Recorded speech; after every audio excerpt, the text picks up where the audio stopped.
Alright guys, welcome to the most important video. आप बोलोगे हर video के साथ मोस्ट इंपॉर्टेंट वर्ड क्यों लग जाता है? उसका कारण ये है कि जितनी भी हम वीडियोस कवर करने की कोशिश करते हैं वो है ही इतनी important for both prelims as well as mains. And जो टॉपिक्स हैं उनको इतनी कॉम्प्रिहेंसिवली हम कवर करने की कोशिश करते हैं कि अगर आपको मेंस में लिखना पड़े तो आपको कोई दिक्कत ना हो। अगर 200-250 शब्दों में आपको अपने आंसर को डिफाइन भी करना है तो उसमें as much information as possible, that too in a very coherent manner, एक वेल आर्टिकुलेटेड आंसर आप लिख पाओ, वही हमारी कोशिश होती है। और अगर प्रीलिम्स में भी क्वेश्चन आता है इसका, उसमें भी आपको कोई भी कठिनाई ना हो और आप इस चीज का फायदा ले सको प्रॉपर तरीके से, इसीलिए हम आपके साथ हमेशा यहां जुड़ते हैं सो दैट स्टूडेंट कम्युनिटी को हमारी इन वीडियो से हेल्प हो सके। और आप भी इन वीडियोस को जरूर लाइक कीजिए, शेयर कीजिए जितना मैक्सिमम पॉसिबल हो सकता है, क्योंकि नॉलेज ही एक ऐसी चीज है जिसको बढ़ाने से वो बढ़ती है। Anyways, so uniform civil code is our topic. आज का टॉपिक है यूनिफॉर्म सिविल कोड। सो अगर यूनिफॉर्म सिविल कोड को आपको समझना है तो उसके लिए आपको इन वर्ड्स को बहुत समझना जरूरी है। यूनिफॉर्म क्या है, सिविल क्या है, एंड देन कोड क्या है। What is codification, what is civil codification, what is criminal codification, what is uniform, uniformity, unity, ये सारे टॉपिक्स के बारे में आज हम बात करेंगे। टॉपिक तो बहुत पुराना है, जब से इंडिया आजाद हुआ है, रादर ब्रिटिश एरा से ही यूनिफॉर्मिटी की बात होती आ रही है। Uniform criminal code, civil code, इनके बारे में बात होती आ रही है। लेकिन आज तक जो इंडिया है वो यूनिफॉर्म सिविल कोड यानी कि यूसीसी को अपने कॉन्स्टिट्यूशन में इम्बाइब नहीं कर सका है। कॉन्स्टिट्यूशनल प्रोविजन जरूर है directive principles of state policy के under 44, but that is non enforceable. That means state should strive to bring in uniform civil code, but अगर स्टेट ऐसा नहीं भी कर पा रहा है देन ऑल्सो आप उसको कोर्ट नहीं लेके जा सकते, सू नहीं कर सकते। तो आज की वीडियो में हम यूनिफॉर्म सिविल कोड के ऊपर कॉम्प्रिहेंसिवली बात करेंगे। You need not to worry about that, कोई भी चीज ऐसी नहीं होगी जो छूट जाएगी आपकी। तो इसके अलावा मैं आपको अबाउट कोर्सेज बता दूं दैट 35,000 का हमारा कोर्स चल रहा है right now for UPSC civil services online batch, जिसमें स्टडी मटेरियल आपको आपके डोर स्टेप्स पर प्रोवाइड किया जाएगा। And don't confuse this study material with just photo stated material, rather जो स्टैंडर्ड बुक्स आप पढ़ते हैं पॉलिटी के लिए और आर्ट एंड कल्चर के लिए, देन एथिक्स के लिए, वो सारी स्टैंडर्ड बुक्स आपके डोर स्टेप्स पे फ्री ऑफ कॉस्ट, इसी कॉस्ट के अंदर आपको प्रोवाइड की जाएगी। डेमो क्लासेस के लिए आप इन नंबर्स पर कॉल कर सकते हैं, या फिर कोई भी इंक्वायरी हो विद रिस्पेक्ट टू कोर्स आप इन नंबर्स पर कॉल करके पूछ सकते हैं। तो आगे बढ़ते हैं। बात कर रहे थे कि आज हम यूनिफॉर्म सिविल कोड पर चर्चा क्यों कर रहे हैं। देखिए, प्रधानमंत्री मोदी ने क्या बोला कि हमारे देश को इस समय यूनिफॉर्म सिविल कोड की आवश्यकता है, और उसी के चलते law commission, 22nd law commission का भी ये कहना है कि यूनिफॉर्म सिविल कोड के बारे में हमें विचार दीजिए। आम जनता के समक्ष, आम जनता के सामने उन्होंने ये प्रपोजल दिया that we are seeking opinions from the people, from the religious community, कि यूनिफॉर्म सिविल कोड के बारे में आपका क्या विचार है। तो हम इशू के बारे में बात करेंगे। यूनिफॉर्म सिविल कोड है क्या, हम उसके बारे में बात करेंगे that what is uniform civil code. We will also see the history and its origin, कहां से ये यूनिफॉर्म सिविल कोड आ रहा है। यूनिफॉर्म क्रिमिनल कोड की बात हो रही है, देन डिफरेंस क्या है between civil laws and criminal laws. के बाद हमारे कॉन्स्टिट्यूशन में यूनिफॉर्म सिविल कोड के रिगार्डिंग क्या प्रोविजन है, उसके ऊपर भी हम चर्चा करेंगे। बेनिफिट्स क्या है यूनिफॉर्म सिविल कोड के, इंपॉर्टेंट केसेस जो सुप्रीम कोर्ट के, तो सारा ब्रेड एंड बटर जो रिक्वायर्ड है आपको आपके एग्जाम के लिए इस एक वीडियो में आपको अवेल करवाया जा रहा है। दैट टू जस्ट बिकॉज हमारे पास टेक्नोलॉजी और आप तक हम पहुंच पा रहे हैं, and we should be thankful for that. End में हम देखेंगे कंक्लूजन कि यूनिफॉर्म सिविल कोड लाने की आवश्यकता है या नहीं है, लाएं तो कैसे लाएं, यूनिफॉर्मिटी लाने की कोशिश करेंगे, यूनिटी लाने की कोशिश करें। सो ये सारी चर्चाएं आज इस क्लास के अंदर होंगी। जैसे कि मैंने आपको बताया हमारा इशू क्या है, why are we talking about uniform civil code, because recently prime minister narendra modi emphasized the crucial need, that means importance दी गई है इस चीज को। और for your information, Bharatiya Janata party जिस टाइम पर रूलिंग पार्टी है इंडिया में, उनका शुरू से ही यूनिफॉर्म सिविल कोड का एजेंडा रहा है। तो this is not something which should surprise you, rather this is very natural to come out of prime minister Modi's vision. तो need for implementation of uniform civil code UCC in India. और 22nd law commission ने recently एक fresh notification issue की है, जिसमें उन्होंने क्या बोला that we are seeking viewpoints from wide range of stakeholders including public, religious organisation on the matter of uniform civil code. So UCC के ऊपर दे आर आस्किंग कि हमें अपने व्यूज दीजिए कि क्या करना चाहिए क्या नहीं करना चाहिए, ताकि हम अपनी रिकमेंडेशंस अकॉर्डिंगली दे पाएं कि लोग क्या चाहते हैं। Now we will see what is the uniform civil code. To understand uniform civil code आपको क्रिमिनल कोड के बारे में समझा देता हूं। सपोज करो एक इंसान है जिसने दूसरे इंसान का मर्डर कर दिया। अब जब उसने उसका मर्डर कर दिया तो उसको सू कर दिया जाएगा या फिर उसको चार्ज किया जाएगा। Charge is the right word, that means IPC के सेक्शन 302 के तहत उसको क्या कर दिया जाएगा, चार्ज कर दिया जाएगा फॉर मर्डर। अब इट विल नॉट मैटर कि ये जिस इंसान ने दूसरे इंसान का मर्डर किया है ये कौन सी कम्युनिटी को बिलोंग करता है, चाहे वो सिख हो, चाहे वो हिंदू हो, चाहे वो क्रिश्चियन हो, चाहे वो मुस्लिम हो, डजंट मैटर। अगर आपने कोई क्राइम कमिट किया है तो आईपीसी के अंडर जो सेक्शन है वो आप पर लागू होगा। But this will not hold true for the civil cases, जैसे कि प्रॉपर्टी के केसेस या फिर इनहेरिटेंस लॉज या फिर मैरिज लॉज या फिर सक्सेशन लॉज। इनके चलते इन सारे मैटर्स के अंदर हर एक रिलीजन का अपना एक पर्सनल लॉ है जो उनको गवर्न करता है। फॉर एग्जाम्पल मुस्लिम्स का मैरिज का जो पर्सनल लॉ है वो अलग होगा, हिंदूज का अलग होगा, एंड सिमिलरली बाकी रिलीजन्स की अगर हम बात करें तो बात क्या की जा रही है कि जैसे यूनिफॉर्म क्रिमिनल लॉज हैं, यूनिफॉर्मिटी हमने क्रिमिनल लॉज में लेकर आए हैं, उसी प्रकार हमें क्या चाहिए, सिविल लॉज के अंदर भी एक यूनिफॉर्मिटी चाहिए, एक कोड चाहिए हमें which is uniform for the entire nation. No matter आप फिर हिंदू हो, सिख हो, मुस्लिम हो, ईसाई हो, पारसी हो, बोधी हो, जैनी हो, कोई भी धर्म को बिलोंग करते हो, civil laws will apply to you equally. तो religion will not come into picture. ये हमारा विजन है for uniform civil code. But इसके रिगार्डिंग बहुत सी ऑपोजिशन की जाती है बाय द डिफरेंट रिलीजन। जैसे मुस्लिम लोग बोलेंगे कि नहीं, uniform civil code is not good for us because हमारा अपना शरिया लॉ है जिसके अकॉर्डिंग हम अपने पर्सनल लॉस लेकर अपने आप को गवर्न करते हैं। अब state should not come into picture with respect to that. अगर आप ऐसा कर रहे हो तो सेकुलर फैब्रिक को छेड़ने की कोशिश कर रहे हो। तो सिमिलरली स्टेट का विचार ये होता है कि नहीं, हमें एक यूनिफॉर्मिटी लाने की जरूरत है सोसाइटी में, क्योंकि we are citizens of India and when it comes to your civil laws, उसमें कुछ धर्म के जो पर्सनल लॉज हैं वो विमेन के खिलाफ प्रेजुडाइज्ड हैं, भेदभाव करते हैं, उनको इक्वल राइट्स नहीं मिल रहे, जो कि हमारे कॉन्स्टिट्यूशन के अल्ट्रा वायर्स है। क्योंकि कॉन्स्टिट्यूशन आर्टिकल 15 जो है वो क्या कह रहा है, वो कह रहा है कि कोई डिस्क्रिमिनेशन नहीं की जाएगी और लॉ के सामने सब बराबर हैं। तो ऐसे में हमें यूनिफॉर्म सिविल कोड लाने की जरूरत है, ऐसा स्टेट बोलता है, ऐसा गवर्नमेंट बोलता है। अब देखते हैं यूनिफॉर्म सिविल कोड क्या है। So it calls for formulation of one law. So एक लॉ होगा for the entire India when it comes to civil laws which would be applicable to all religious communities.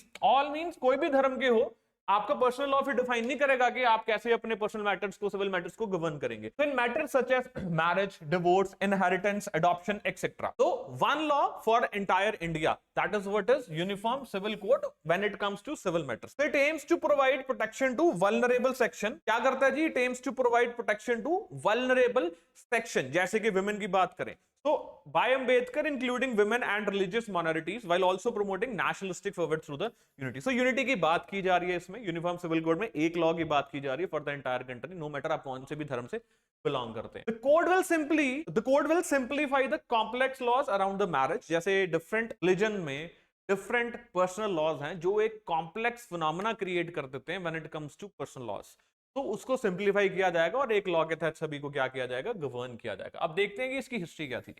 तो history start from the British era. So Britishers 1835 में उन्होंने कहा कि that we wanted to codify the laws, लेकिन वो जो codification की बात कर रहे थे वो पर्सनल लॉज को कोडिफाई करने की बात नहीं कर रहे थे, वो क्रिमिनल लॉज को कोडिफाई करने की बात कर रहे थे। एंड फॉर योर इंफॉर्मेशन, आज जो इंडियन पीनल कोड है या सीआरपीसी है, ये जो कोडिफिकेशन हुई है ये ब्रिटिश एरा से ही कोडिफिकेशन चलती आ रही है, लेकिन सिविल लॉज में कोडिफिकेशन नहीं की गई थी। आज भी इंडिया में सिर्फ गोवा एक ऐसा स्टेट है जहां पर यूनिफॉर्म सिविल कोड लगता है, पोर्टुगीज के द्वारा जो दिया गया है। तो government form B N Rao committee to codify the Hindu laws, उसके बाद की बात कर रहे हैं हम। So it recommended a civil code of marriage and succession for Hindus. एक सिविल कोड हमें जरूरी। अब सिविल एंड क्रिमिनल लॉज में मैंने आपको डिफरेंस समझा दिया है कि जो क्रिमिनल लॉज हैं in India they are uniform and applicable equally on all, सभी के ऊपर क्रिमिनल लॉज लगते हैं, नो मैटर आपका क्या रिलीजन है। लेकिन जो सिविल लॉज हैं they are influenced by the faith and personal laws. For example, आपकी मैरिज के रिलेटेड कोई इशू है तो आपका पर्सनल लॉ जो है, पर्सनल मुस्लिम लॉ या Hindu law, that is going to govern your marriages, not the law of the land, that will be one. ये बात है यहां पर जो सिविल और क्रिमिनल में आपको समझने की जरूरत है। So personal laws are laws that apply to certain group of people based on their religion. Muslims पे Muslim personal law, and then Hindus पे Hindu personal law, caste faith belief made after due consideration of customs and the religious text. क्यों? क्योंकि अच्छा वो inspired कहां से होता है? जो उनके पर्सनल लॉज होते हैं वो इंस्पायर्ड होते हैं उनके रिलीजियस टेक्स्ट से, इंस्पायर्ड होते हैं वो, इंस्पायर्ड होते हैं उनके फेथ से कि उनका फेथ क्या कह रहा है, वो इंस्पायर्ड होते हैं कि उनके जो प्रॉफिट हैं वो कैसे अपनी जिंदगी व्यतीत कर रहे थे, कैसे बता रहे थे, उस बेस पे उनका अपना पर्सनल लॉ क्या होता है, इन्फ्लुएंस होता है। और वो कहते हैं ना स्टेट मेड लॉ जो है वो उस लॉ से नीचे रहना चाहिए। तो स्टेट की सॉवरेनिटी को वो एक्नॉलेज नहीं करते सिविल अफेयर्स में, किसको एक्नॉलेज करते हैं? अपने पर्सनल लॉज को। आई होप आपको डिफरेंस क्लियर है between criminal laws and the civil laws. When it comes to criminal laws तब कोई फर्क नहीं है। अगर आपने कोई क्राइम किया है, नो मैटर कोई भी धर्म के हो, नो मैटर आपका धर्म क्या कह रहा है, उसकी सजा मिलनी चाहिए। आपको सजा वो मिलेगी जो देश का कानून कहता है, जो देश ने बनाई है, जो स्टेट ने कानून बनाया। Now the most important thing is the constitutional provision. देखो जितनी भी बातें हम आज कर रहे हैं, व्हाई इज इट इंपॉर्टेंट? क्योंकि देखो 200-250 शब्दों में आपको क्या करना है, अपना आंसर लिखना है। उसमें मतलब क्या है यूनिफॉर्म सिविल कोड का, आपको ये पता होना चाहिए। अगर क्रिमिनल कोड के रिगार्डिंग उस पे आपको लिखने को बोल दिया जाए तो आपको पता होना चाहिए कि क्रिमिनल लॉज क्या है, क्रिमिनल कोडिफिकेशन कैसे हुई है, क्या है। तो एक एक लाइन आपको हर एक टॉपिक के बारे में पता होनी चाहिए जब यूनिफॉर्म सिविल कोड के बारे में बात होती है। जैसे मैंने गोवा का फैक्ट आपको बताया, जैसे लॉ कमीशन के बारे में हमने बात की कि लॉ कमीशन का क्या कहना है कि होना चाहिए कि नहीं होना चाहिए। एनीवे कंक्लूजन में भी हम यही बात करेंगे कि हमारे लिए unity is more important than the uniformity. And जो फेवर में बात करते हैं यूनिफॉर्म सिविल कोड के, वो ये तक बोलते हैं बात कि यूनिफॉर्म सिविल कोड का मतलब यूनिफॉर्मिटी लाना नहीं, का मतलब है यूनिफॉर्म लॉज लेकर आना। तो we are not seeking to bring uniformity in the Indian society जो कि इतनी डाइवर्स है, जिसमें कितने कल्चर हैं, कितने रिलीजन है। और ऐसा करना शायद आत्महत्या के रास्ते पर चलने जैसा हो सकता है, क्योंकि इंडिया में प्रॉब्लम हो सकती है। बट पॉइंट ये है, पर्सनल लॉज के नाम पर क्या हम अत्याचार सहन कर सकते हैं? क्या हमारा संविधान ये अलाउ करता है कि वुमेन के साथ प्रेजुडाइज किया जाए, वुमेन के साथ भेदभाव किया जाए, उनको इक्वल राइट्स ना दिए जाए in the name of religion? अगर no, then we need to bring those laws. तो हमें उनको टच करने की जरूरत नहीं है कंप्लीटली, उनके पर्सनल लॉज को, लेकिन उनके पर्सनल लॉज में जो डेरोगेटरी प्रैक्टिसेस हैं, जो गलत प्रैक्टिसेस हैं किसी भी vulnerable section of the population के प्रति, उसको हम अमेंड कर सकते हैं। तो ये भी एक विचार है। एनीवे कंक्लूजन में हम देखेंगे। तो आर्टिकल 44 है, this is directive principle of state policy. और आप सभी को पता है directive principle of state policy part 4 का हिस्सा है। और directive principle of state policy में article 44 is talking about the uniform civil code. And then ये नॉन एनफोर्सेबल है। जैसे फंडामेंटल राइट्स अगर हमारा वायलेट हो जाए तो हम कोर्ट जाके उसका रिड्रेसल मैकेनिज्म सीख कर सकते हैं, लेकिन अगर directive principles of state policy पे स्टेट काम नहीं कर रहा, तब हम स्टेट को सू नहीं कर सकते, कोर्ट नहीं ले जा सकते ऑन द प्रीटेक्स्ट के इसने यूनिफॉर्म सिविल कोड नहीं लगाया और वो एक डायरेक्टिव है आर्टिकल 44। तो ये चीज आपको ध्यान में रखने की जरूरत है। तो constitutional provision is important, uniform civil code क्या है, दिस इज इंपॉर्टेंट। आगे देखते हैं बेनिफिट्स क्या है uniform civil code, what are the benefits. तो पहली बात, नेशनल इंटीग्रेशन आएगी, सेकुलरिज्म को एक बूस्ट मिलेगा, एक प्रमोशन मिलेगी। We will stand out to be true secular nation. तो कोई भी किसी तरह की डिस्टिंक्शन अलाउ नहीं की जाएगी। जेंडर जस्टिस एंड इक्वालिटी, सबसे बड़ी बात, article 14 will get into picture, article 15 will get into practice. और जो हमारा कॉन्स्टिट्यूशन है उससे हमारा रास्ता शुरू होगा कॉन्स्टिट्यूशनलिज्म की तरफ, which is constitution at work. तो कॉन्स्टिट्यूशन की प्रोविजन प्रैक्टिसेस में आ जाएंगी, कॉन्स्टिट्यूशनलिज्म हमारा शुरू हो जाएगा। Simplification and rationalisation of the legal system, simplify हो जाएगा। इतना कॉम्प्लेक्स है, हिंदू का पर्सनल लॉ कुछ और कह रहा है, मुस्लिम्स का कुछ और कह रहा है, क्रिश्चियंस का कुछ और कह रहा है। इससे निकलकर हम कहां आएंगे बाहर, एक सिंप्लीफाइड लॉ में। And then modernisation and reforms of outdated regressive practices. So these are the benefits of the uniform civil code. अगली चीज जो मोस्ट इंपॉर्टेंट है, what are the important cases related to uniform civil code. So अगर exam में आप answer लिख रहे हो और उसमें आप केसेस के बारे में डिस्कशन नहीं कर रहे हो, तो आपका जो आंसर है वो बिल्कुल अधूरा है, आपको मार्क्स नहीं मिलेंगे, या आप सोच के चलिएगा। तो 200-250 शब्दों में आपको केसेस भी लिखने हैं, आपको डेफिनेशन भी लिखनी है, उसके अलावा बेनिफिट्स भी लिखने हैं, चैलेंजेस भी लिखने हैं, कंक्लूजन भी लिखना है, इंट्रो भी बढ़िया सी देके आनी है। वही आपका एक सही आंसर होगा। जैसे कि शाहबानो बेगम वर्सेस मोहम्मद अहमद खान 1985 का केस है, जिसमें Supreme Court upheld the right of the Muslim women. किस तरह का राइट? To claim the maintenance from her husband. तो अपने हस्बैंड से मेंटेनेंस क्लेम की जा सकती है, और मुस्लिम पर्सनल लॉ में क्लेम करने की प्रोविजंस क्या है क्या नहीं है, उससे सुप्रीम कोर्ट को कोई फर्क नहीं था। उन्होंने जो जायज, जो रैशनल बात थी उसके ऊपर कमेंट किया। Then Sarla Mudgal versus union of India 1995 case, जिसमें सुप्रीम कोर्ट ने बोला कि हिंदू हस्बैंड इस्लाम में कन्वर्ट नहीं कर सकता सिर्फ इसलिए कि उसको एक से ज्यादा शादियां करवानी है, मतलब अपनी पिछली शादी भी बचानी है और किसी और लड़की से भी शादी कर लेनी है, क्योंकि मुस्लिम्स में ये चीज अलाउड है, उनके पर्सनल लॉज में ये चीज अलाउड है, इसलिए वो कन्वर्ट कर देता है इस्लाम में और मैरिज करवा लेता है। तो इस चीज को भी रोकने की कोशिश की गई Sarla Mudgal versus union of India 1995 के केस में। तो Supreme Court held that a Hindu husband can not convert to Islam and marry another woman without dissolving his first marriage. मतलब अगर करनी है शादी तो पिछली मैरिज को डिसॉल्व करो। Next is Shayara Bano versus union of India 2017, जिसमें Supreme Court declared the practice of triple talaq as unconstitutional and violative of the dignity and equality of the Muslim women. तो ये भी एक बहुत इंपॉर्टेंट केस है, तो आपको ये तीनों केस पता होने चाहिए, Shah Bano Begum versus Mohammad Ahmad Khan, Sarla Mudgal versus union of India and Zaira Bano versus union of India 2017। तो ये तीन केसेस का नाम लिखिएगा, एक एक लाइन में इसको एक्सप्लेन कर दीजिएगा। वैसे भी इससे ज्यादा स्कोप नहीं होगा आपके पास एग्जाम में कुछ लिखने का, यूसीसी का मतलब लिख दीजिएगा, हिस्ट्री में ज्यादा जाने की जरूरत नहीं होगी। उसके अलावा चैलेंजेस क्या हैं यूसीसी को, एंड देन उसके बेनिफिट्स क्या हैं यूसीसी के, एंड लॉ कमीशन क्या कह रहा है, एंड देन सुप्रीम कोर्ट का क्या व्यू पॉइंट है, एंड देन आपका क्या व्यू पॉइंट है, उसमें भी लिखेंगे। जो हम कंक्लूजन में देख रहे हैं कि बेसिकली बात यह है कि हमारी जो सोसाइटी है वो एक मल्टी कल्चरल सोसाइटी है, और एक थ्योरी भी है मल्टी कल्चरलिज्म की, जिसमें बोला जाता है कि हमें यूनिफॉर्मिटी में जाने की जरूरत नहीं है। अगर हम लोगों के कल्चरल को एक्नॉलेजमेंट, कल्चरल प्रैक्टिसेस को, लोगों के कल्चर को एक्नॉलेज नहीं करेंगे तो शायद सोसाइटी जो है वो डिसइंटीग्रेट कर जाएगी। तो इस चीज को समझते हुए, इस चीज को दिमाग में रखते हुए, what we need to do, हमें एक ऐसी सोसाइटी लानी है जहां पर हम लोगों की एस्पिरेशन को इम्बाइब करें। जब तक उनकी सोशल कॉन्शियसनेस नहीं खुद ब खुद बढ़ जाती, तब तक सिर्फ उन प्रैक्टिसेस को टारगेट कीजिए जो विमेन के खिलाफ डेरोगेटरी हैं, जो किसी और सेक्शन के खिलाफ डेरोगेटरी है, इवन फॉर दैट मैटर अगर मेन के खिलाफ भी डेरोगेटरी है तो उनको टारगेट कीजिए सिर्फ, ना कि सारा उनका पर्सनल लॉ ही आप अमेंड करने की कोशिश कीजिए या फिर उसको खत्म ही कर दीजिए। बिकॉज हमारे लिए unity is more important than uniformity. हम कोई यूरोपियन नेशन की तरह नहीं है जहां पर हम एक एथनिसिटी के बेस पे सारा कुछ कर सकते हैं।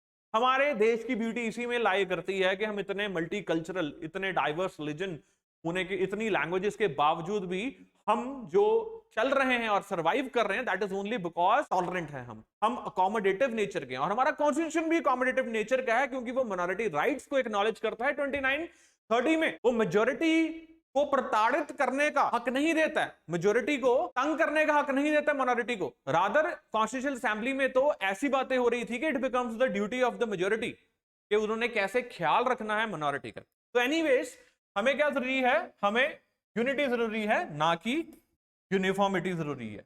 एंड देन अगर हमें जाना भी है यूसीसी के लिए तो हमें एक डेलिब्रेशन एंड डिस्कशंस करनी चाहिए लोगों के साथ। हमें जो वेरियस रिलीजियस ग्रुप्स हैं उनके हेड्स तक पहुंचना चाहिए, उनको समझाना चाहिए, या फिर ये तो आवाज उनके अंदर से आनी चाहिए कि हम इस चीज के लिए एग्री करते हैं, इस चीज के लिए नहीं एग्री करते हैं, फिर कदम उठाने चाहिए। That means consensus based and not majority based decisions is what we need, and discussion and deliberation should come into picture. फिर need to strike a balance between religious aspiration and defining one code for all. ये बहुत important है कि religious aspirations का भी हमने ख्याल रखना और वन कोड का भी ख्याल रखना है।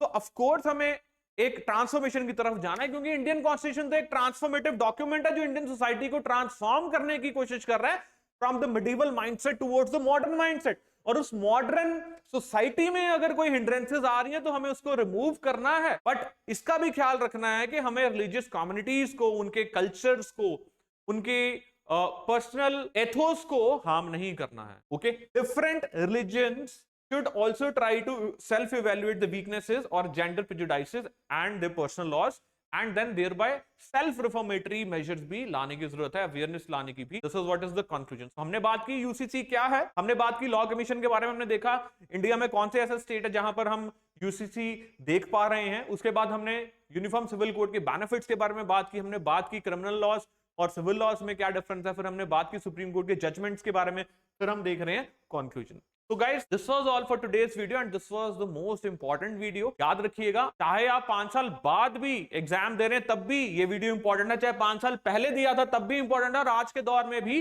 अट मोस्ट इंपॉर्टेंट है, तो इसको इग्नोर मत कीजिएगा। तो कंक्लूड करने से पहले दोबारा बैचेस के बारे में बता रहा हूं आपको। 35,000 का सिर्फ बैच है हमारा, और इसमें free of cost study material which include standard text books, सिर्फ नोट्स की बात नहीं कर रहा, टेक्स्ट बुक्स की बात कर रहा हूं, आपके डोर स्टेप्स पे और इन नंबर्स पे आप कॉल करके इसके बारे में पता कर सकते हैं। तो guys, that was all for today's video. Thank you very much. अगर आपको पसंद आई ये वीडियो तो इसको लाइक जरूर कीजिएगा। ऑल्सो रेटिंग दीजिए, 5 स्टार, 4 स्टार, 3 स्टार, जैसे भी आपको पसंद हो उस पर कॉमेंट करके rate. Thank you very much.